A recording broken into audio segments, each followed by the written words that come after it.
Chị đã sắp xong gì á? Hả? Chị sắp xong chưa? Chị hết cái này còn 4 cái nữa. Vậy là nó 4. chị làm gì mà sợ ọc phát lên tít trên kia vậy?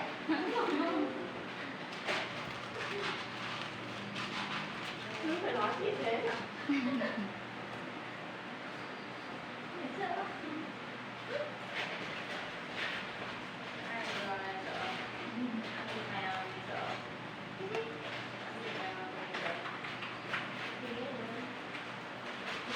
Chuyện lạ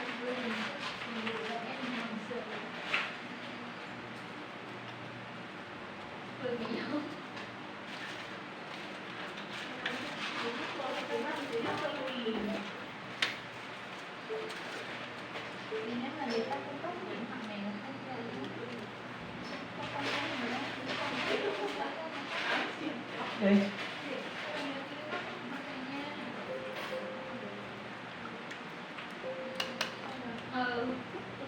nói nghe không? Em không nói lại để chị mua ấy hôm nay em bấm lại ông trước không? Ây trời, ghê chưa?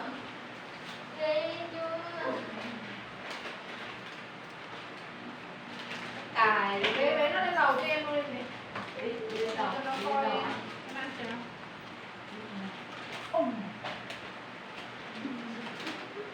Ai muốn gì? Alo.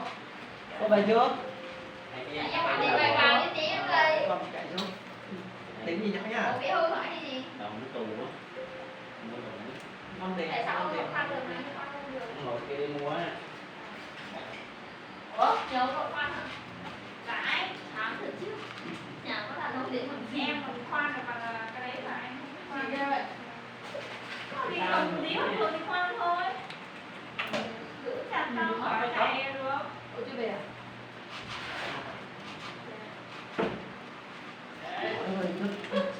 Gì ghê à? Căng nữa. Xong cái việc. Nói gì anh?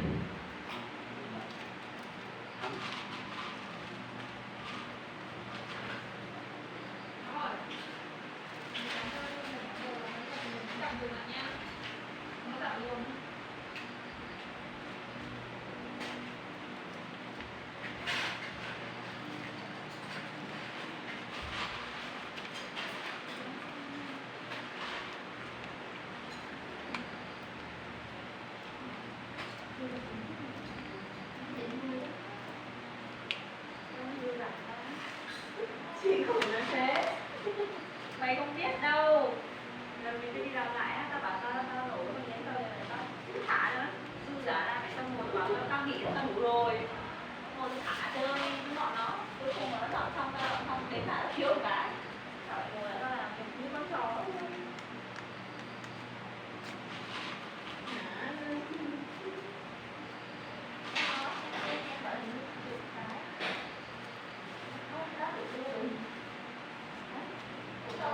Ôi Thiên ơi, em đang làm rồi đi tắt rồi. Ôi Thiên ơi, con Thiên thật Thiên ạ. Em còn đừng đợi cho con hết là bài nữa. Không biết được.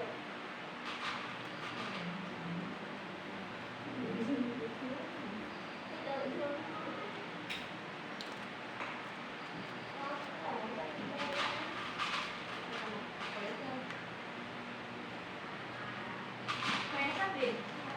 Khoe sắc gì mày? Thế? Khoe sắc không? Người ta để rồi khoe sắc khoe alo. Đâu ai? Đưa nợ. Khoe sắc hả gì? Chú bấm kìa, bấm này bấm gì? Tắt kìa.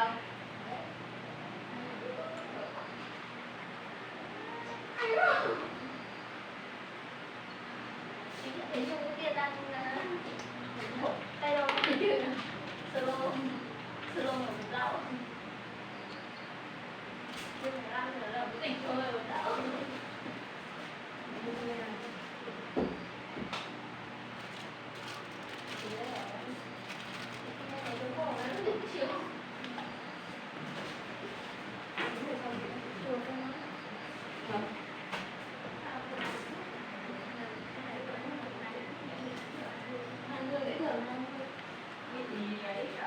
hai mấy rồi mình chạy mà nó vẫn chạy mà